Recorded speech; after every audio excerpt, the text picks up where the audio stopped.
Sungguh-sungguh Allah sangat ridho ketika seorang hamba itu makan. Makan ketika sesuap nasi dia muji Allah, ketika minum seteguk nasi dia muji Allah. Itu kalau orang diridhoni Allah itu wali betul. Itu untuk jadi wali itu gampang. Kamu makan ridho, kamu nginjak buminya Allah ridho seneng, kamu hidup keseharian aman seneng.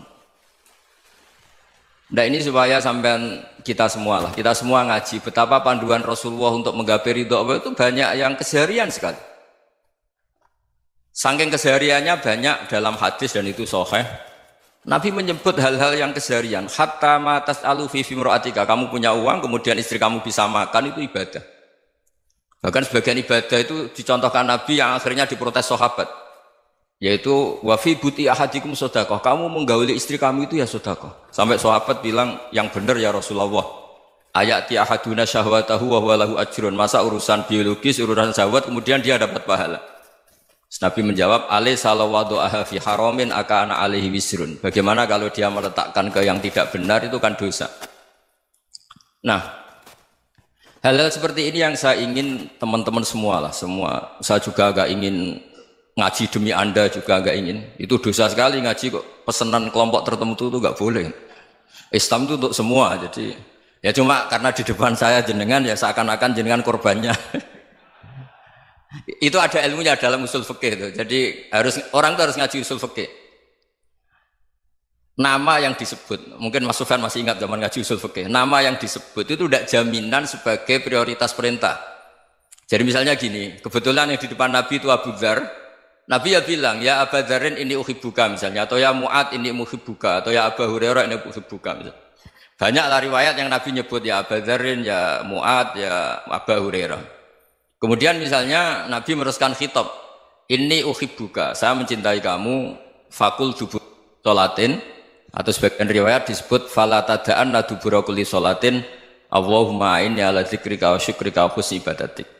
Saya mencintai kamu, siapa saja, Mu'ad bisa, Abu Dzar bisa siapa. Saya mencintai kamu, mohon kalau habis sholat kamu jangan lupa wiridan Allahumma inni ala dzikrika wa syukrika wa husni ibadatik. Ya Allah, tolong kami permudah supaya mudah ingat Engkau. Anda tidak bisa mentang-mentang, wong nama saya Parmin, nama saya Purnomo, itu yang diperintahkan Mu'ad misalnya. Jadi yang disebut satu, tapi khitab itu untuk siapa saja. Saya teruskan ya. Jadi saya mohon semua kita melakukan kebaikan itu, kalau dalam kaidah fikih disebut al yakin la yuzalu bisyak. Banyak kebaikan yang kebenarannya itu 100%. Tidak punya efek samping ke pihak lain, ke kelompok lain, ke komunitas lain.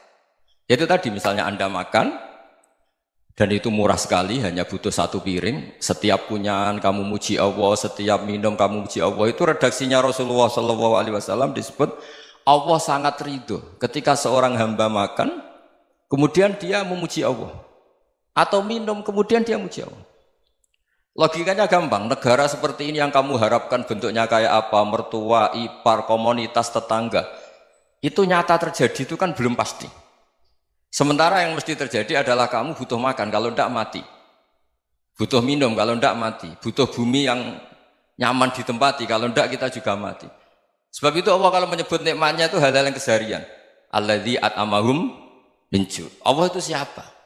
Allah itu yang menciptakan kamu bisa makan. Tidak berlebihan, Allah itu yang menciptakan kondisi sosial itu ideal. Zaman Nabi itu ya ada orang munafik. Orang-orang pilihan Allah itu juga diuji orang sekelilingnya yang macam-macam. Semua diuji sesuai konteks zaman dan waktu. Nah, tapi ada ibadah-ibadah yang selalu disarankan Nabi. Sampai Nabi itu pernah ditanya, ayul islami khairun ya Rasulullah, Islam terbaik itu gimana? Jawaban Nabi itu unik. It'amut to'am, Islam terbaik itu ya makan-makan, santai-santai. Ketika Allah menyebut beberapa kebaikan, falak tahamal akobah, wa ma adrokan apa? Mal akobah. Terusannya apa? Fakku rokobah. Terusannya apa? Au it'amun fiyaumin di masubah. Ya itu acara makan-makan itu juga Islam. Kenapa? Ya bayangkan kalau tidak ada makanan, kita mati kan? Kondisi sosial tidak ideal itu Anda masih gak apa-apa, tapi kalau Anda tidak makan, Anda tidak minum, Kamu punya istri cerewet masih bisa hidup, punya mertua cerewet masih bisa hidup. Tapi kalau tidak makan bisa mati. Berarti penting mana istri sama makan? Penting mana? Makan. Semoga istri Anda dengar. Nanti kamu disuruh makan tapi pulang deh. Itu kalau dibahasakan makan masih memahami. Penting mana nasi satu piring dengan istri. Nggak ada nasi mati, nggak ada istri belum mati. Penting mana? Gak berani jawab kan? Nah, ternyata Anda ada garang kan di depan istri. Jadi saya mohonlah, mungkin Mas Sufyan Sauri tadi yang bisa bantu lah. Teman-teman tuh ngaji yang keseharian saja. Karena kita nyari ridho Allah itu berdasar firman Allah. Dan firman Allah itu menyebut keseharian tuh riang, gampang. Yaitu tadi misalnya wa min ayatihi manamukum billaili wan nahar. Termasuk ayat-ayat Allah itu kamu tidur. Maka dulu itu ada guyonan, ada tokoh Mu'tazilah, kelompok dalam Islam yang berpikir manusia itu bisa menentukan ikhtiarnya sendiri. Karena saya bisa duduk, ingin berdiri, berdiri. Karena kelompok ini nggak terima kalau semua kehendak Allah, nanti bagaimana kalau semua kehendak Allah kok ada hisab ya, ada sanksi. Lucunya itu, dia akhirnya, ini cerita ya, mencintai seorang perempuan, cantik sekali. Dan itu dia menjadi ahli sunnah itu oleh hal-hal yang sepele. Karena istrinya cantik, ya namanya suami istri itu hubungan intim. Terus ditanya, Mas, masih ingin lagi? Masih. Silahkan diulang lagi. Wah ya tidak bisa. Katanya manusia bisa menentukan yang diinginkan. Itu tobat itu. Itu nggak bisa ditobatkan Mas Sufyan Ats-Tsauri. Orang cantik yang mudah nobatkan orang itu orang cantik. Segampang itu.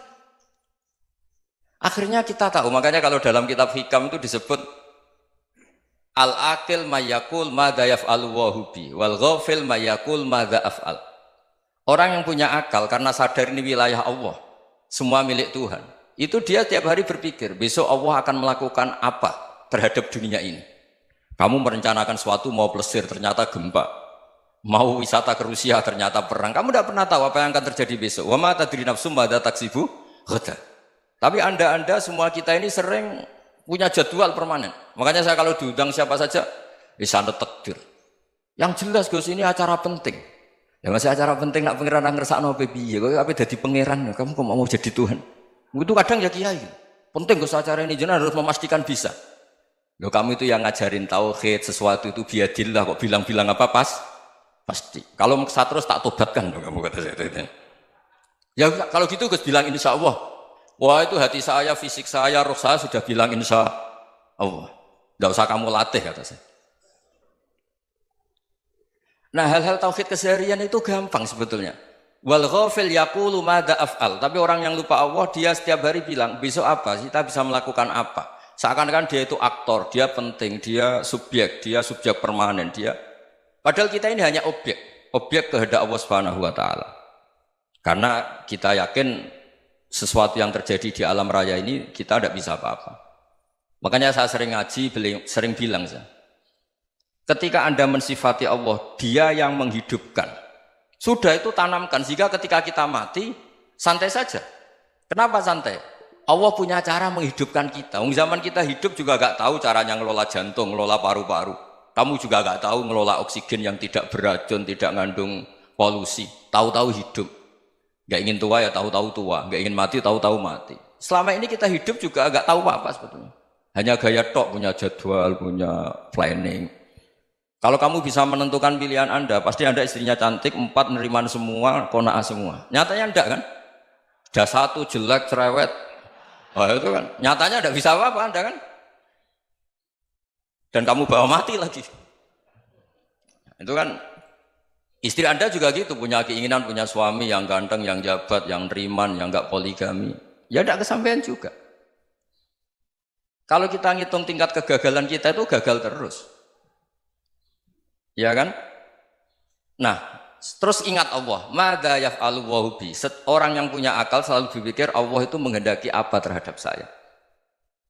Lalu sama-sama orang ngelihat orang yang serius, itu kata Anda itu pemikir berat, serius. Senang punya tokoh yang merengut karena kamu anggap serius. Tapi sebagian orang anggap orang yang serius itu wong merengut, wong masam, wong muka kok ditekuk. Jadi sama itu hati ya muqallibal qulub tsabbit qalbi ala dinik karena kita enggak tahu cara berpikir kita tentang orang lain, tentang sekeliling kita.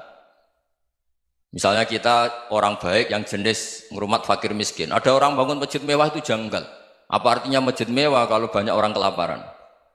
Tapi kalau yang jenis pendidikan apa artinya masjid mewah kalau tidak bisa ngaji? Nanti yang jenis infrastruktur apa artinya ini kalau semuanya punya sudut pandang yang berbeda-beda. Dan Islam mengapresiasi semua kebaikan. Tapi katakan semua kebaikan itu adalah kehendak Allah Subhanahu wa taala. Karena apapun baik Anda itu pakai fasilitas yang diberikan oleh Allah Subhanahu wa taala. Sehingga ini yang disebut kulillah sumadarhum fi khawdihim yal'abun. Ya kembali tadi ke tema-tema bahwa keseharian Anda ini sudah Islami. Saat Anda tidak bisa melakukan apa saja. Saya sering ada jenazah, biasanya kalau tetangga meninggal saya sering disuruh ngelepas. Saya bilang orang ini baik. Karena sering ngelamun di rumah, sering nganggur di rumah. Ditanya sama anaknya, kenapa Gus nganggur baik? Ya kalau dia nganggur artinya juga agak berbuat sesuatu yang maksiat kan? Ya kan? Orang nganggur di rumahnya ya tidak bunuh orang, tidak maling, tidak korupsi, ya namanya nganggur di rumah. Lah cuma istri cara pandang nganggur gak menghasilkan uang itu. Tapi juga gak menghasilkan kriminal kan? Jadi sebenarnya Islam itu makanya kalau sampai ngaji usul fikih itu ada kitab usul fikih namanya Lubul Usul, itu terkenal sekali di pesantren itu. Itu kalau ngapresiasi keseharian itu luar biasa. Izma min mubahin illa wa yatahaqququ bihi tarku haramimma. Karena keseharian yang mubah saat Anda lakukan itu ada kehebatan yang luar biasa, yaitu meninggalkan haram. Makanya dulu banyak orang-orang alim ketemu temannya itu guyon sampai semalaman. Itu biasanya yang semangat Islam itu kiai kok ndak tahajud, kiai kok ndak witir. Orang yang sedang mapan uangnya banyak, malam itu tidak kelayaban itu sudah luar biasa. Melawan nafsu supaya tidak maksiat itu sudah luar biasa. Supaya lupa guyon sama temannya semalaman sampai subuh. Gejolak-gejolokan kenang zaman miskin, zaman kuliah nggak jelas, zaman apa. Melihatnya jangan tarkut tahajud. Seperti ini meninggalkan tahajud, tapi meninggalnya ini talkul muharramat. Jadi kayak apa hebatnya? Sehingga Imam Ghazali punya riwayat yang agak unik. Hatta takuna ibadatu akhiri hadil ummah iku an-naum. Sehingga suatu saat ibadah terbaik umat ini itu tidur. Itu kan riwayat kontroversi. Ketika Imam Ghazali tanya, kenapa iya? Kenapa kamu mulai keluar dari rumah itu sudah banyak maksiat? Melihat perempuan yang enggak mahram, melihat fenomena. Tapi kalau kamu tidur itu enggak melihat apa-apa. Tapi juga kamu jangan nganggap tidur itu ibadah betul. Saatnya melakukan fardu ain malah masih tidur. Tapi itu sudut pandang yang menjadikan kita Islam itu gampang. Jadi saat Anda tidak bisa aktivitas apa-apa, misalnya ada beberapa orang yang lumpuh.